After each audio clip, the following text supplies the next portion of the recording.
All right, so for 2.3, expressing a growth pattern. I see step 1 has 3 small squares, step 2 has 6, step 3 has 11. The question is asking me if it's growing linearly. We have to remember that in order for something to grow linearly, I can't say this word right now, it has to have a constant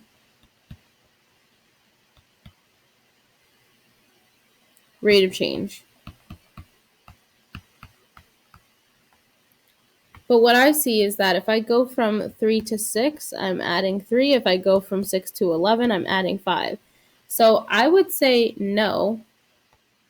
And my explanation would be because it's not constant. So then I'm looking at this. Before I complete my table, I'm looking at this and I notice this is interesting. This is a 1 by 1. If I'm just looking at the green, and then here this is a 2 by 2. And here this is a 3 by 3. So this is reminiscent of what's happening in the last video. And now it just looks like somebody came along and tacked on 2 extra ones each time. So I think that's going to be significant. So let's fill this table in. The first one we have is 3. The second one we have is 6. And the third one we have is 11.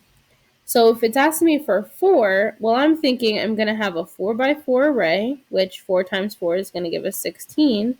And I'm going to add 2 to it because it's being flanked on each side by 1. Same for 5. I'm going to do a 5 by 5, which is going to give me 25. But then I have to add the 2 that I see on the side. I'm going to get the same thing again. Do the same thing again, I should say, for 10 and 12. So I'm going to get 102. And then for 12, 12 times 12 is going to give me 144.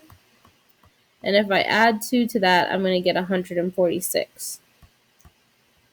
So again, I'm saying that because I'm seeing it as the same step number, 1 by 1, 2 by 2, 3 by 3, just like we did before, but now that it's being flanked on each side by 1, which is adding 2 extra small boxes.